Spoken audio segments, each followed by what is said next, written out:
flood control budget ng 2025. Wala pong problema dahil ito ay intact pa at hindi pa po nagagamit, no? So, walang problem. So, pag-uusapan po natin ngayon, guys. Okay. So, okay, bago po natin pag-uusapan, ay atin po munang i-share itong ating live sa ating pong newsfeed para may makapanood din po, no? Share lang natin sa ating newsfeed para may makapanood. Yan, newsfeed. Yan. Yan. Okay. Okay. Yan, share natin. Share natin. Share po natin. Yan. Okay. Share po natin. Kayo din po, baka gusto niyo i-share din, no? Paki-share na rin po, baka gusto niyo pong i-share. Yan.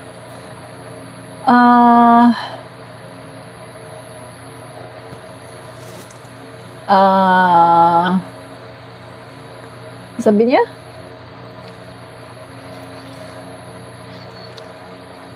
Marami pong nakurakot si Sara Duterte, no? Marami siyang nakurakot, no? So, pag-usapan po natin, maraming nakurakot si Sara Duterte, gabundok ang ebidensya, no? As in, gabundok ang ebidensya. So, hindi po siya po pwedeng i-save, hindi po pwedeng ma-save dito si Sara Duterte kasi marami siyang nakurakot at hindi niya sinasagot yung mga katanungan sa kanya, ayaw niya mag-undergo sa trial, so mananatili siyang magnanakaw sa puso at isipan ng mga Pilipino. Siya ay magnanakaw. Make sense? Okay. So, share ko lang sa 5 group tapos start na tayo. Share ko lang sa 5 group, tapos start na po tayo, ha? Okay. Okay. So, yan po, no? Okay na po. So, start na po tayo. Yan. So, okay naman po yung ating audio, no? Dali, tingnan ko lang audio natin. Yan. So, okay naman. So, eto nga po mga kaibigan, start na tayo. Lumabas po ngayon na ang 2025 budget ng flood control projects ay wala pong problema, no? No problem. Wala pong problema sa 2025 flood control project. As in, wala. So, lalabas po ngayon mga kaibigan na ang iimbestigahan lang ay yung sa 2024 pababa. At lalabas ngayon mga kaibigan na yung sa panahon ni PBBM ay 2 taon lang. 2 taon lang. Kasi noong 2022, pagpasok ni PBBM ng July 1, wala pa naman siyang budget niyan eh. At ang mga flood control niyan ay kay Duterte lahat. Kay Duterte pa. Wala pa naman siyang budget niyan. Ang nagpa-implement lahat nun ay ang Duterte administration. So, ang budget po ni PBBM ay 2023. Doon po, no? 2023 at 2024. So, lumalabas na 2023 at 2024 lang ang maiimbestigahan kay PBBM. At mismo sa bibig ni Grace Poe, kapag tinitingnan daw ang mga ghost flood control projects, lumalabas na pumupunta sa mga past administration.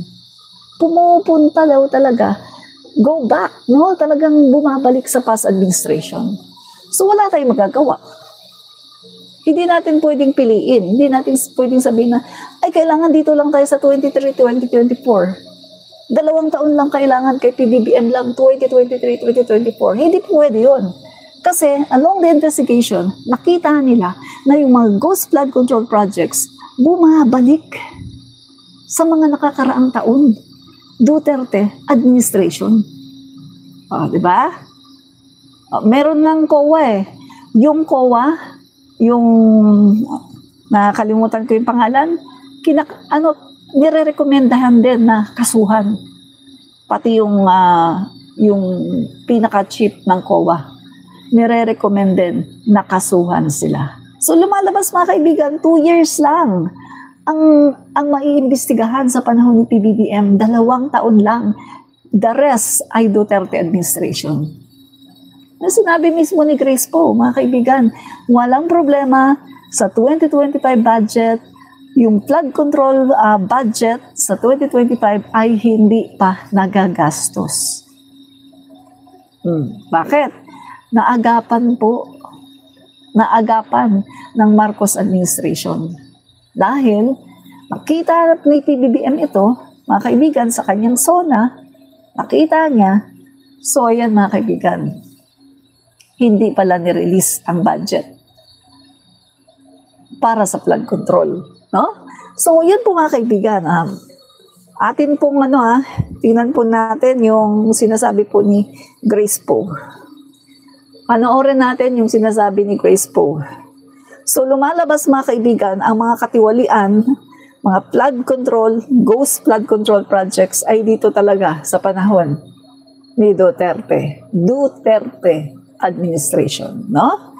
So, tingnan po natin. Panoorin nyo to, guys. So, sa 2023 talaga, yun. Panoorin natin, sa DPWH, intact pa. So, alam niyo ba na ang 2025 budget ay intact pa, no? Yung sa DPWH, intact pa. So, ang sabi ni Senator Grace po, walang problem sa 2025 budget. So, ibig pa sabihin mga kaibigan, ang investigasyon ay papatak lang sa 2024. Makinig. Para so, malaman. Literally, kung titignan natin, yung panahon ni PBBM na iimbestigahan ay ang 2024 at 2023 lang. Kasi pagpasok niya, 2022, wala pa naman siyang ginagawang mga proyekto na, di ba? Ang gumagawa ng mga proyekto ay yung past administration. So, sa 2023 talaga, yan talaga yung budget, no? Na kay PBBM na, at saka 2024. So, 2 taon lang po ang maiimbestigahan, no? Kay PBBM, 2 years lang. Kasi yung 2025 ay intact pa. Yan po ang sinabi ni Grace po. Well, actually, ako yung nagpapasalamat sa ICI. Nakita ko talaga yung kanilang, nararamdaman ko yung tapat na hangarin nila talaga na maayos itong problema natin talaga sa pagkasal ng pera ng bayan. So, in-explain ko sa kanila yung naging proseso sa 2025 at naunawaan naman nila itong proseso na to. At ang mga kasing pinag-uusapan ng mga ghost projects ay bumabalik ng ilang taon. Sa 2025, awan ng Diyos, wala naman po kasi ini-implement pa. At in fact, now Secretary Dizon has actually stopped the implementation of most of these projects hanggat hindi pa nasusuri mabuti kung tama ba ang pagkalatag ng proyekto nito. Yan po. Alam niyo ba? Diba? So, ang 2025, wala pa. Walang investigasyon dyan dahil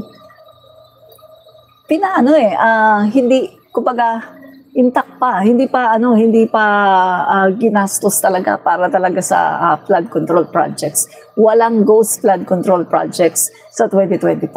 So, ang maiimbestigahan lang 2024, 2023, 2 taon lang kay PBBM. Lahat kay Duterte na. At anong sabi ni Grace po? Kapag tinitrace daw, kapag tinitingnan daw saan yung mga ghost flood control projects, bumabalik mga ilang taon na ang nagdaan. Lagot ang Duterte administration. Kaya naman pala, gustong-gusto nilang patalsikin si PBBM sa pwesto. Kaya naman pala noong September 21 ay talagang ginawa nila ang lahat ng paraan para patalsikin nila si PBBM sa pwesto. Kasi takot naman pala sila dahil alam nila na talagang end na. This is the end. End na ng kanilang pagnanakaw. O, di ba? End na ng kanilang pagnanakaw. So, ano kayo ngayon? Ayan na, kakasuhan na, no? Nirekomenda na ng DOJ, no? Kasi meron na silang mga ebidensya na nakalap eh. So, nirekomenda na ng DOJ na kasuhan si Estrada, si Villanueva, yung isang kongresista na babae, si Saldico, at saka si Alcantara. So sa ngayon, yan pa lang ang makakasuhan dahil yan pa lang yung buo ng ebidensya. Pero meron pa daw lalabas na mga senador at hindi natin alam, baka may kongresista din at mga, alam niyo na, mga tao sa gobyerno. So lumalabas, mga kaibigan, na bumabalik sa past administration ang lahat. Kasi nga, 2023 at 2024 lang naman ang kay PBBM. Ang 2022, kay Duterte yan eh. Sa kanya yung budget na yan eh. Sa kanya yung pag-i-implement ng mga flood control eh. 2023 lang kay PBBM, 2024, 2 taon lang. Dahil ang 2025 budget daw sa flood control projects ay intact pa. So wala pang flood control projects ngayon na mga goals sa 2025. Kaya gugulong talaga ang mga puwet nitong mga DDS na to. Kaya naman pala, itong si Marcoleta ay atat na maging state witness si Diskaya at ginagawa niyang lahat para maging state witness si Diskaya. Kaya pala, no? Mga kaibigan, nakipagtalo pa talaga siya, no? Kay Senator Ping Lacson at kay DOJ Secretary Boying Rimulya, at ang gusto niya ay talagang maging state witness itong si Diskaya. At mind you, mga kaibigan, ngayon ang ginagawa naman ni Marcoleta, kini-question niya ang ICI. Talaga daw ba independent ang ICI? Talaga daw, at gusto daw niyang imbitahin din sa Senate. Nakita niyo, mga kaibigan, nakikita na ngayon yung panginginig nila sa takot, mga kaibigan. Bakit pati ICI na independent, na hindi naman mga politiko yan, questionin nila? Hindi naman mga makamarkos yan. Mga dilawan nga yan eh. Bakit nila questionin yan? Hindi naman yan politiko. Diba? Kasi nararamdaman na ni Marcoleta na mukhang madidiin ang kanyang boss at ang kanyang mga kaalyado. Kaya mukhang nanginginig na talaga sila sa takot at talagang gusto nila na talagang gigil na talaga si Marcoleta, mga kaibigan, no? Gigil na gigil siya kay SOJ Secretary at saka kay Ping Lacson. Tinanong siya ni Ping Lacson, bakit pa masyado mong pinagtatanggol ang mga Diskaya? Tinanong siya, diba? Kasi halatang halata eh. Hindi lang si Ping Lacson ang nakalata, kundi ang sambayan ng Pilipino. Biruin mo, mga kaibigan, ayaw ni Marcoleta na magsoli agad ng mga ari-arian.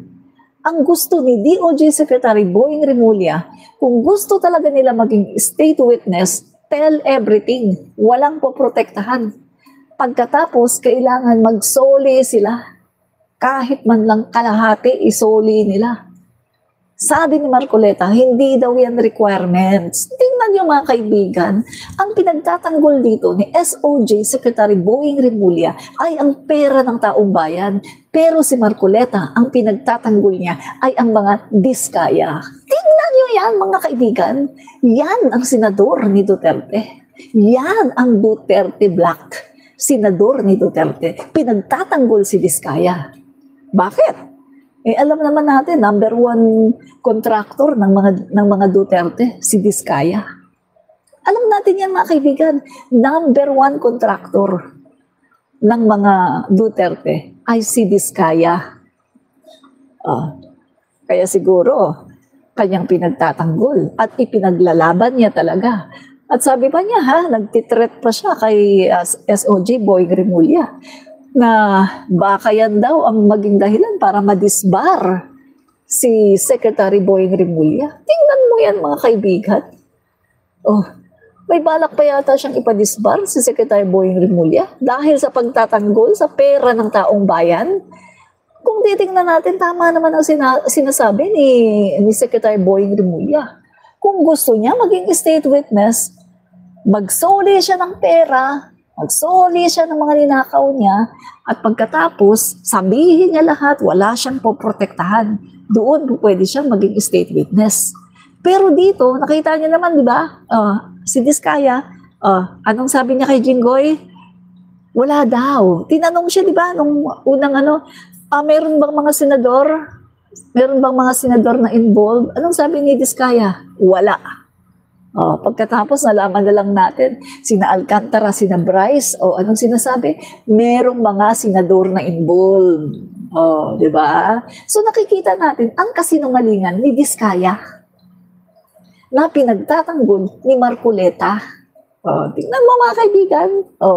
Pinapatigil ako ng isang DDS kasi naririndi siya dahil totoo ang sinasabi ko. Kasi nakikita dito na yung kanilang senador na Duterte ay pinagtatanggol ang magnanakaw kaysa pera ng taong bayan. Diba? Pera ng taong bayan to. Hindi ito pera ng kung sino. Pera ito ng taong bayan. Dapat lang ang ginagawa, ang sinasabi ni Secretary Boying Rimulya ay tama. Gusto niya maging state witness, ibalik niya ang ninakaw niya kahit man lang maka 50% man lang. Pagkatapos, sabihin niya lahat, huwag siyang mag-cover up. Kaso nag-cover up Tapos lumalabas ngayon, dinrap niya, di ba, yung pangalan ni Speaker Martin Romualdez? Ngayon lumalabas sa mga investigasyon nang wala naman, hindi naman na sasama ang pangalan ni Speaker Martin Romualdez dahil wala naman talaga. Kasi kung titingnan mo naman sa Tacloban, wala naman silang ghost flood control projects. Guys, pumunta kayo ng Tacloban. Walang ghost flood control projects doon at walang mga ghost projects sa Tacloban. Nakapunta na ako sa Tacloban 2 beses, inikot ko ang Tacloban. Maganda ang Tacloban, nakita ko yung mga proyekto, magaganda at walang mga substandard. Kaya, dinamay ni Diskaya si Speaker Martin, pero kita mo ngayon, ang dami ng investigasyon. Hindi man lang lumalabas ang pangalan ni Speaker Martin Romualdez. Si Saldico, si Saldico. Dahil doon pa naman talaga yan Panahon pa naman talaga yan ni Duterte. Di ba? So ngayon, pahiya kayo. Dahil lumalabas na bumabalik lahat sa Duterte administration. Dahil 2 taon lang pala kay PBBM, 2023 at 2024 lang. Dahil ang 2025 flood control project na budget ay intact pa pala. Yan ang sinabi ni Grace po, intact pa. Pahiya kayo ngayon, napahiya kayo. Wala kayong magawa ngayon, napahiya kayo, iyak na lang kayo, umiyak kayo ng umiyak, tumulong luha nyo, sahurin nyo hanggang maging kasing dami ng isang balde, sahurin nyo. Pagkatapos, initin nyo at inumin nyo yung luha nyo para lalo kayo maging bitter.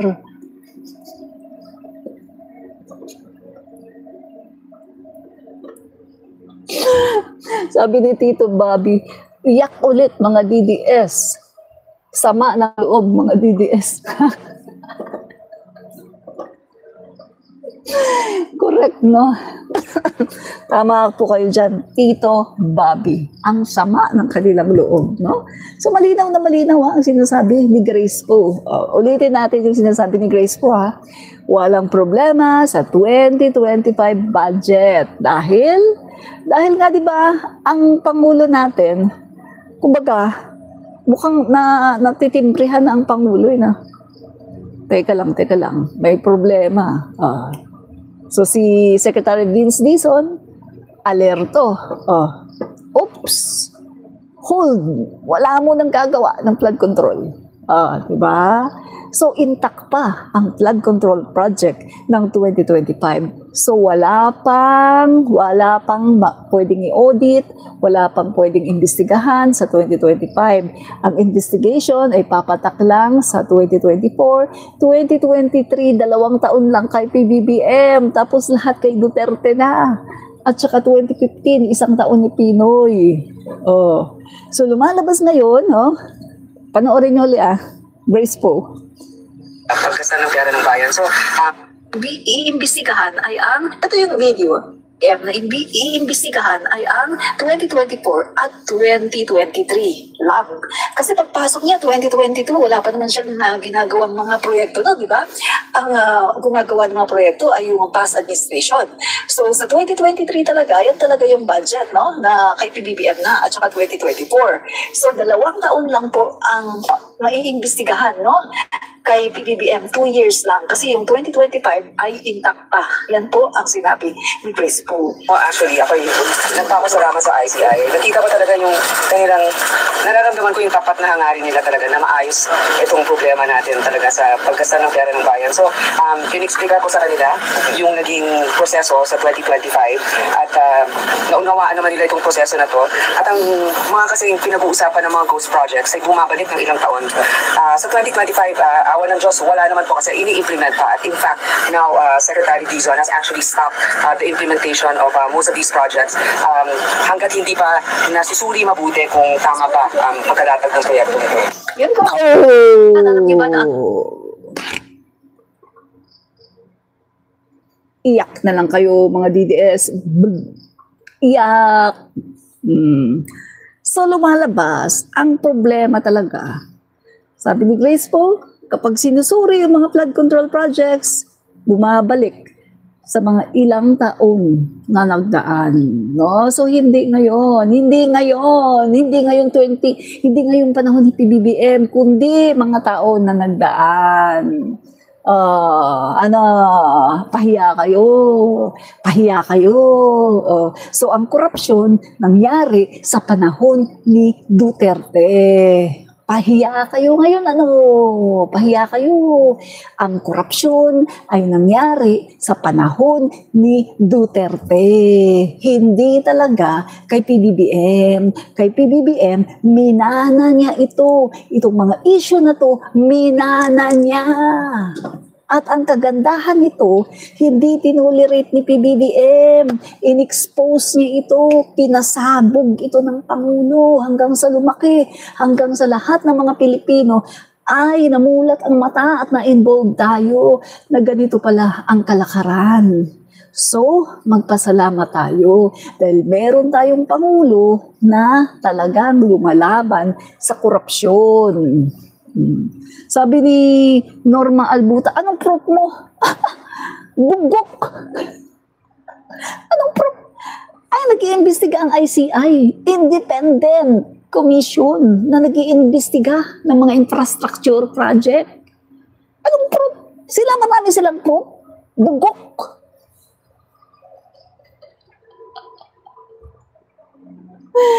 Ay, nako. So, iyak na kayo, no? So, sa mga susunod pa na panahon, lalo kayong iiyak. Kasi, baka lumabas pa nga sa investigasyon na si Duterte ang tumatanggap ng 30 to 40% na cut. Baka lumabas pa yan sa investigasyon na si Duterte ang tumatanggap ng 30 to 40% na cut. Bakit? Alam niya na may na may flood control projects ng mga ghosts Dali paalala natin sa inyo Parang nakalimutan niyo Paalala natin yung sinasabi ni Duterte Niyo Si Duterte mismo ang nagsabi nito, no? Na madaming flood control projects, no? Na ghosts. Yan. Ito na. Dito tayo sa may admin reach. Dali. Reach Admin TV pala yung gamit ko. Babalik ako sa admin reach. Yan. Yung admin reach ko kasi na page, unpublished siya. No? So mag-aantay muna ako ng ilang araw bago siya ma-publish ulit. No? Hello po kay Steve Yu. Yan, dito na naman si Steve Yu. Maraming salamat Steve Yu. Naku, hindi kita nakita. Ilang araw na kitang hindi nakikita sa aking mga live, no? Yan, so, tingnan natin yung sinasabi, si Duterte mismo nagsabi nito take note, si Duterte mismo ang nagsabi nito. Yan. So, tingnan natin. Yan. Yan coming from the mouth of Duterte. Alam daw niya na maraming ghost flood control projects na ninanakaw daw. Yan na. Si Duterte mismo ang nagsabi nito. Sandali. Sandali.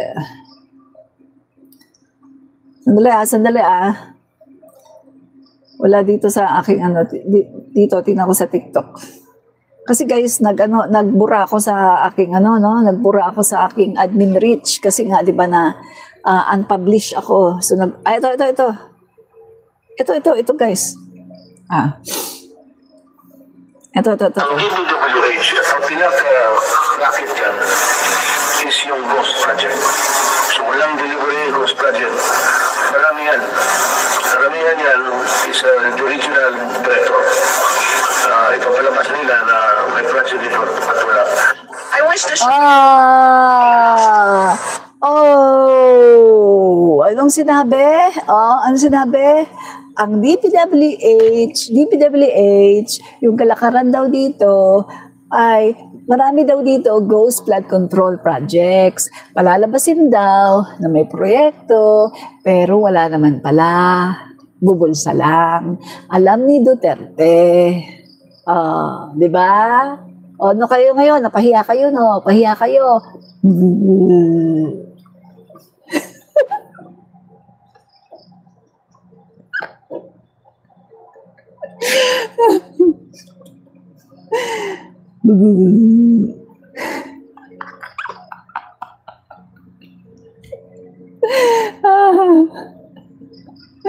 So, yan po mismo sa Talk to the People, no? Si Duterte mismo nagsabi niyan sa Talk to the People at yan po ay kalat na sa social media. Yan ay ilang beses na, no? Na i-post sa social media ng sino-sinong mga vlogger, influencer at ng mga mainstream media. Di ba?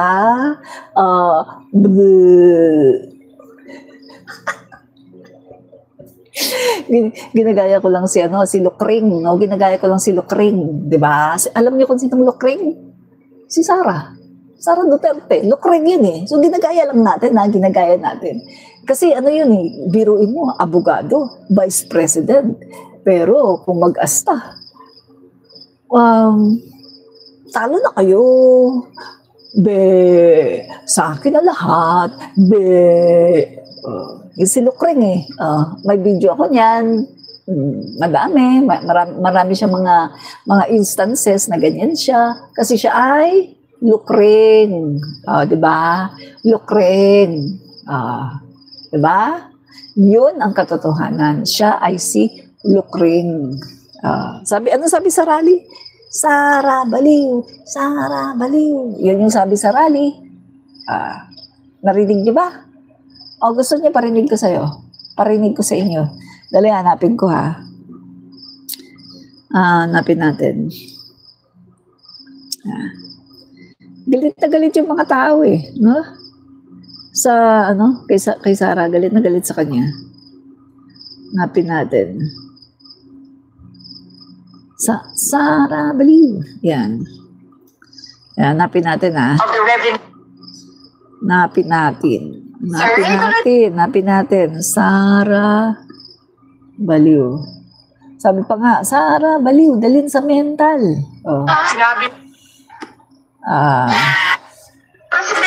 Yung dalhin sa mental.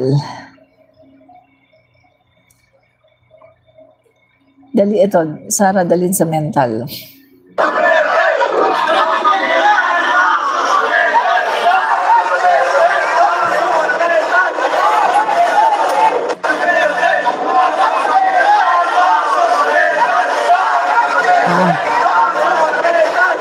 Ayun. So, ang sabi pala ay Sara Duterte, ipasok sa mental. Diba? Ipasok daw sa mental.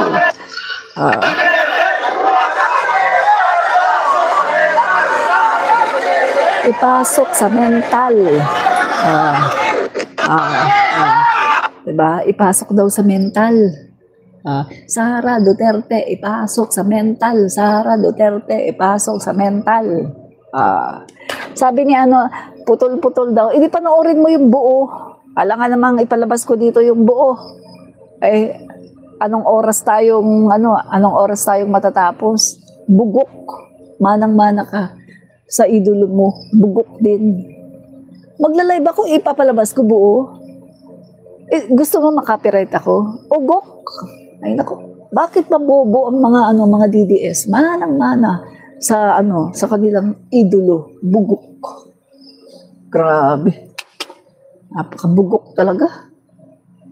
Bakit nauso ang mga DDS, no? Dapat walang DDS sa mundo. Kasi itong mga DDS ang nagpapagulo sa mundo natin. Maganda ang mundo natin, maganda ang Pilipinas, pero nung nagkaroon ng DDS, ayun, pumangit, no? Kasi mga bugok kasi sila. Yan. So, yan ang sinasabi ni Panfilo Lacson, no?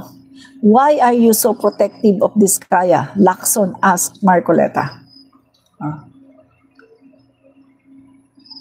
So, mga kaibigan, nakikita ko dito, no? Hindi kaya may takot si Marcoleta kasi congressman ito eh. Nung panahon ni Duterte, congressman to eh. Hindi kaya natatakot siya na baka mamaya lumabas yung kanyang pangalan? Na baka maikanta siya? Kasi nagtataka, mga kaibigan, na buong Pilipinas na nagtataka, bakit napaka-protective niya sa mga Diskaya? At bakit gustong-gusto niya na ang mga Diskaya ay ilagay sa witness protection ng DOJ? Na kahit hindi magbalik ng pera, sabi niya hindi na daw kailangan magbalik ng pera. Pero inyo, mga kaibigan, Marcoleta, protector ng magnanakaw. Tingnan niyo yan. Nakakahiya siya sa INC, mga kaibigan. Nakakahiya siya sa INC. Pinoprotektahan niya ang magnanakaw. At sabi niya, hindi na daw kailangan magsuli ng pera. Kakahiya, guys. Diba? Talagang nakakahiya. Sabi niya, no, meron po kayong punto dyan. Opo, no? Correct po kayo. May punto po talaga tayo. Yan. Miley 143. Perfectly said, ma'am. Salamat, Miley.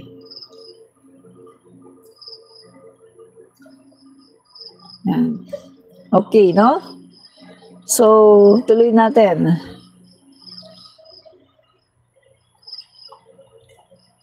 So, makikita natin, mga kaibigan, na marami na po, no? Talagang dahil po sa ginawang ito ng ating Pangulo na in-expose po niya ito, guys, no? Madami po ay namula talaga ang mga mata, no? Namulat ang mga mata. At naging na po, mga kaibigan, naging concern na po, no, ang mga mamamayang Pilipino dahil po dito mulat na ang mga mata ng mga Pilipino, no? So, ayun si Henry, sabi po ni Henry Alcantara, 150 million napunta kay Senator Joel mula sa, my God, ang laki niyan. What? 150 million ang napunta kay Senator Villanueva? OMG! Ano ito? Bakit ganon? May gulay, mga kaibigan.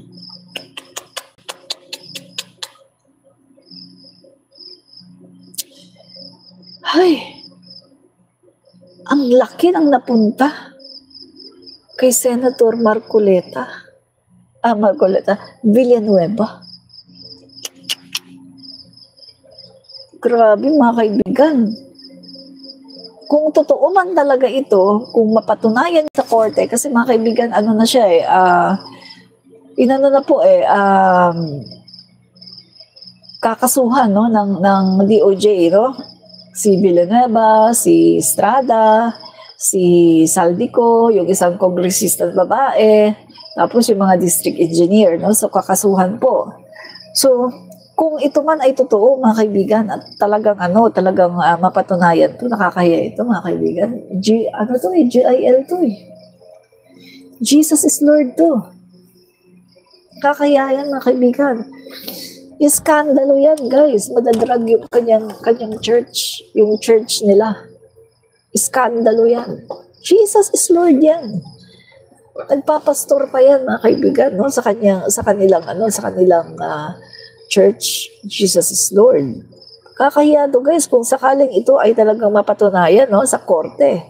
Kasi kakasuhan na to eh. Sabi, ang halagang 150 ay dinala ko sa isang rest house sa barangay Igulot, Bukawi, Bulacan, na iniwan ko po sa tao niya na si Peng. Sinabi ko kay Peng na pakibigay na lang kay Boss Senator Joel. Tulong lamang iyon para sa future na plano niya, nakasaad sa sworn statement ni Henry Alcantara. So mga kaibigan, ito. Just in case, mga kaibigan, na etong 150 million ay kusang loob na binigay ni Alcantara. Just in case kusang loob na binigay ni Alcantara, etong 150 million kay Joel Villanueva. Kung ako, si Joel Villanueva, tatanggihan ko yan. Unang-una sa lahat, iisipin ko, mga kaibigan, sandali, bakit mo ako binibigyan ito? Unang-una sa lahat, saan to galing? Pera mo ba to? At kahit sabihin pang pera mo yan, kung sakaling pera mo yan, hindi ko pa rin yan tatanggapin. Dahil yan ay bribery. Public official ako. No? Halimbawa, kung ako si Villanueva, hindi ko talaga tatanggapin yan, guys. Sabihin ko na sa inyo ang totoo. Huwag niyong sabihin sa akin, plastic ako. Pero hindi ko talaga yan tatanggapin. Dahil, bribery yan. Public official ako. Bakit mo ako bibigyan? Dudungisan mo ang pangalan ko? Ano? Bibigyan mo ako dahil pagdating ng araw, hihingi ka ng pabor? Maraming papasok sa isipan ko, mga kaibigan. Unang-una sa lahat, bawal yan. Nasa batas yan, bawal. Yan ay suhol. Kasi pwedeng sabihin ni Villanueva na, ay, hindi ko naman hiningi yan eh. Pagdating sa korte, pwede niyang sabihin, ay, hindi ko naman hiningi yan eh. Ang tanong, kung hindi mo talaga yan hiningi, tinanggihan mo ba? Dapat ang gagawin mo dapat, tanggihan mo, tawagan mo yung tao na yan, pagalitan mo at isampal mo sa pagmumukha niya at sabihin mo, hoy, hindi mo ako mababayaran. Pagkatapos sabay, kasuhan mo ng bribery. Yun ang dapat na ginawa ni Joel Villanueva. Hindi niya pwedeng sabihin na, ay, ibinigay lang sa akin yan eh, tinanggap ko. Hindi pwede yun. Diba? Kaya mga kaibigan, kasi sinabi dito ni Alcantara na sinabi ko kay Peng na pakibigay na lang kay Boss, Senator Joel. Tulong lamang iyon para sa future na plano niya. Nakasaad sa sworn statement ni Henry Alcantara. So mali pa rin yun. Kahit masabihin niya na kusang loob niyang binigay, na kusang loob yun binigay ni Alcantara sa kanya, na hindi naman niya hiningi, kahit anong paliwanag niya dito. Mali pa rin ang kanyang ginawa. Dahil unang-una sa lahat, saan galing ang pera? Bakit ka binibigyan ng pera? Anong ibig sabihin yan? Anong motibo mo? Senador ka ng Pilipinas, bibigyan ka ng pera para saan? Para pag may pabor? Pag merong proyekto? Diba? So, dapat ganun ang mindset. Dapat hindi niya tinanggap. Pinatawag niya dapat yan si Alcantara. Pagkatapos, sinampal niya yung pera sa mukha. Tapos, sabay, kasuhan. Yun ang tama niyang gawin. Diba? Kasi insulto yan, mga kaibigan. Insulto yan eh. Yung tatapalan ka ng pera, bibigyan ka ng pera, insulto yan. Totoo lang, mga kaibigan, insulto yan sa pagkatao mo. May ibig sabihin, nabibili ka ng pera. Sa mga DDS, hindi yan insulto kasi sanay naman sila na pera-pera lang sa mga DDS. Pero sa amin, na mga Marcos, hindi pwede yan. Insulto yan. Hindi kami tatanggap niyan. Diba? Mga DDS, okay lang yan. Kasi talagang ang mga DDS ay talagang sanay sila sa pagtanggap ng pera. Sanay sila sa mga bribe. Si Sara Duterte nga, di ba? Binigyan ng 9 envelopes si Mercado, Yusek Mercado, binigyan ng 9 envelopes, naglalamang 50,000. Yung isa pang Yusek na umamin din, 9 months, binigyan siya. 9 months ba yun? O 4 times? Mga ganyan, no? Binigyan din siya ng envelope, 25,000 naman daw ang laman. Meron pang isang umamin na binigyan din. Bribery. Ugali ng mga Duterte ang mag-bribe. Nagbibigay sila ng pera sa kanilang mga empleyado para kapag meron silang gusto na ipagawa, mapaforce yung kanyang mga empleyado. Pero pagdating kay Yusek Mercado, hindi niya nabayaran. Anong ginawa ni Yusek Mercado? Tinanggap yung sobre na may lamang 50,000, 9 months, itinago lang ni Yusek Mercado yung sobre, hindi niya alam magkano ang laman. Tapos, nagtanong siya kasi naguguluhan na siya, hindi na siya makatulog. Nagtanong siya, gusto daw niya ibalik, no? Yung pera. Kaso, nahihiya naman siya kay Sara Duterte. Baka sabihin, niyabang naman ito, tinatanggihan. So, ang ginawa daw ni Yusek Mercado, yung payo sa kanya, ibigay mo na lang yan sa i-donate mo na lang sa isang organization na i-donate mo. So, nagpunta si Yusek Mercado, no, sa isang organization na kung saan nag-donate niya yung pera. At sa harapan niya mismo, binuksan yung pera at yun, nagulat siya. 50,000 each. 9 envelopes, 50,000 each ang laman. Pagkatapos, binilang lahat. Pagkatapos bilangin, binigyan siya ng resibo. Na ibig sabihin, na-receive nung dinonenta niya, no?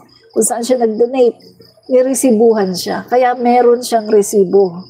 Pagpunta niya sa House of the Representative at siya ay nag-witness, may resibo siyang dala-dala. Hindi fake news. So, lalo nating nalaman na si Sara Duterte pala ay masamang tao. Nagbabribe sa kanyang mga empleyado. Para kapag meron siyang gusto, kahit bawal, ay sige na lang. Pero hindi niya kinaya si Yusek Mercado. Dahil si Yusek Mercado ay hindi nagpa-bribe. Diba? Hindi nga lang niya ibinalik kasi nahiya daw siya kay Sara. Dahil baka sabihin mayabang siya, tumatanggi siya, whatsoever. Pero, yung ginawa naman niya, i-donate niya sa isang organization. Diba? So, wala siyang ginamit. Doon sa binribe sa kanya ni Sara, wala siyang ginamit na pera. I-donate niya lahat. Diba? Make sense? Masamang tao si Sara Duterte. Masamang tao. No? Saint Benedict, hello Admin Rich and everyone. Hello din po sa iyo, Saint Benedict. No? Maraming salamat sa panunood. No? Okay.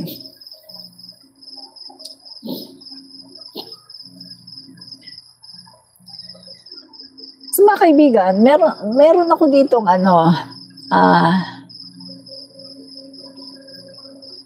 meron ako nakita dito na sabi ko, okay, okay.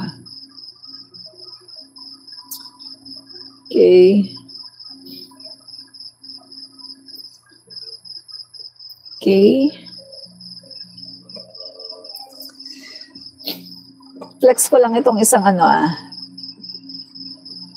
post ng isang kakamping. Actually, mga kaibigan na, itong kakamping na to, kaaway ko to nung kaaway ko to nung guys, nung panahon ng kampanyahan, no? Kasi dami niyang sinasabi about PBBM. So, ako naman, sinasagot ko yung mga sinasabi niya, dinidibang ko yung mga sinasabi niya about PBBM, no? So, pero ngayon, shinare ko yung kanyang sinasabi. Okay. Papakita ko sa inyo, papanood ko sa inyo yung kanyang sinasabi dito sa kanyang video. Yan. So, ito siya. Ito, kaaway ko to nung eleksyon si Wonder Sai. Kakamping ito kakamping, no? Pero ngayon, shinare ko yung kanyang video kasi maganda. Okay. Wala ng protesta tungkol sa flood control. What's up? So I wanna take this one seriously. Sabi dito ni Paring Sas, sabi niya, mga kakamping seryosohan lang 6 na taon doon naging presidente si Digong, 6 na taon din tayong binagyo, bakit daw ni minsan wala nagprotesta tungkol sa flood control? Question niya, bakit nga ba hindi naging big issue noon ng flood control? Honestly, yun yung isang rason bakit parang mas sinusuportahan namin si BBM kumpara sa mga Duterte. Kasi ngayon, mismong si BBM mismo ang nagsiwalat patungkol sa flood control scam na yan, na ni minsan hindi nagsalita si Duterte. Base sa research, 12.3 billion ang nakuha ng mga diskaya in the span of 1 year and 7 months. Isipin mo, 12.3 billion and wala man lang nakita si Duterte o yung administrasyon niya patungkol sa talamak na ginagawa ng mga diskaya. Dalawang bagay lang yan It's either nakapikit siya o kaisa siya kaya hinahayaan niya. Ang dami naganap na nakawan ng administrasyon ni Duterte. Pero may nakulong ba? Formally pa lang hanggang ngayon, tandang-tanda ako ang ginawa ng Parmali sa bansa. Pero sino naging protector ng Parmali? Diba mga Duterte mismo? So ba tayo sa kanila na magkakaroon ng ganyang call out ng panahon nila? Kahit sila mismo ata, protector ng mga ganyan. Tignan nyo ang tapang ng mga diskaya, ang tapang ng ibang mga contractor kahit ang mga sa gobyerno. Kasi nasanay sila na mismong leader ang handang mag-protect sa kanila. I don't know the reason of BBM bakit niya to isiniwalat. There's a lot of rumor, issue, but at the end of the day, tayong mga Pilipino ang nakinabang at namulat sa ganitong klase ng korupsyon na nagaganap sa bansa. Through BBM, mas nalaman natin ang dami ng flood control issue ngayon. So, sinong mas mahina? Si Duterte na naisahan o si BBM na ngayon lumalaban?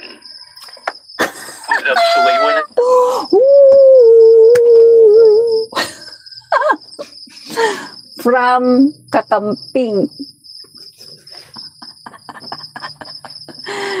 Diba? From kakamping. Kakamping na kalaban ko noong 2021. Kaya alam nyo, hindi nagtagumpay yung inyong pagpapabagsak kay PBBM noong September 21. Kasi yung mga kakamping, yung mga dilawan, ayaw nilang pababain si PBBM.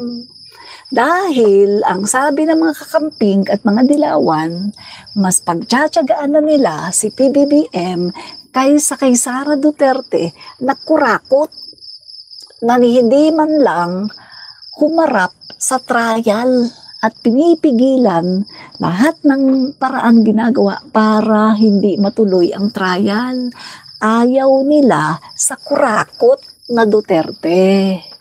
Kaya ang nangyari, bigong-bigo ang mga DDS kasi ang akala ng mga DDS ay mapapabagsak na si PBBM. Ngayon, bigong-bigo kayo na pabagsakin si PBBM.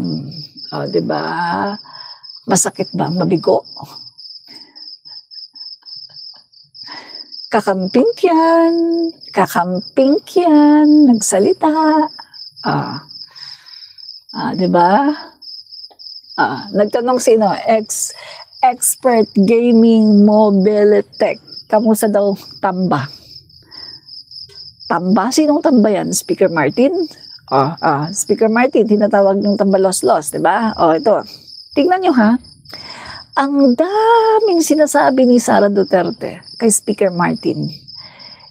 Sinabi pa ng mga Diskaya, kasama daw na name drop ng mga Diskaya.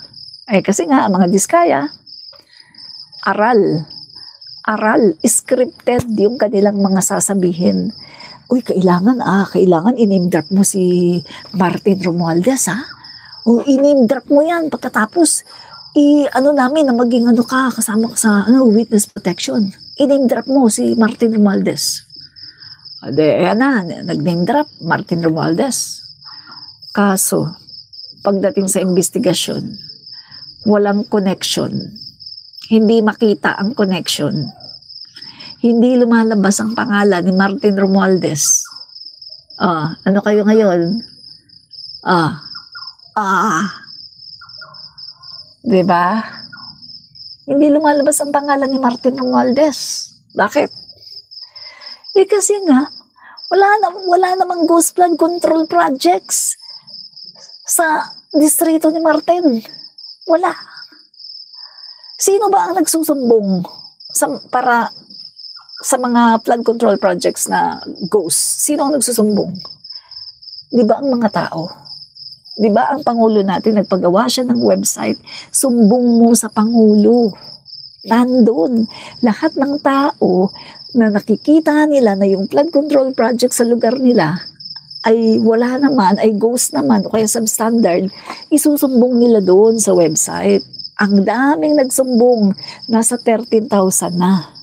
Pero ni isa walang nagsumbong about Martin Romualdez. Walang nagsumbong na merong flood control na ghost sa Tacloban, sa distrito ni Martin Romualdez. Wala ni isang nagsumbong. Kasi nga, wala namang ghost project doon. Sabi ko nga sa inyo, nakarating na ako ng Tacloban 2 beses. Inikot namin. Wala ka makikitang ghost project doon. Yung kanilang seawall, yung flood control, walang substandard, maganda. Pati yung mga daan nila maganda, iniikot namin. Lahat ng municipality, pinuntahan namin. At nag-interview pa kami ng mga tao. So, walang nagsumbong about Martin Romualdez. Siya yung doon, siya yung kongresista doon. Walang nagsumbong na ito merong ditong flood control na ghost, ito, wala. Paano malalagay yung pangalan niya?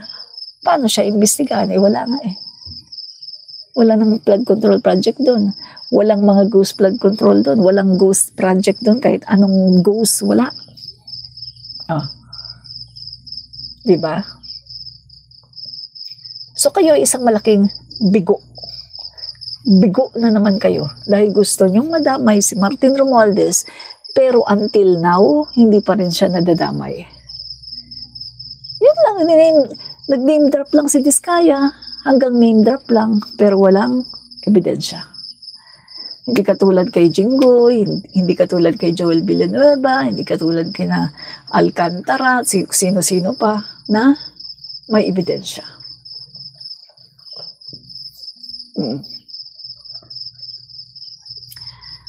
So, abangan nyo na lang, no? Tingnan natin in the future kung masasali ba talaga ang pangalan ni Martin Romualdez, no? Tingnan natin in the future.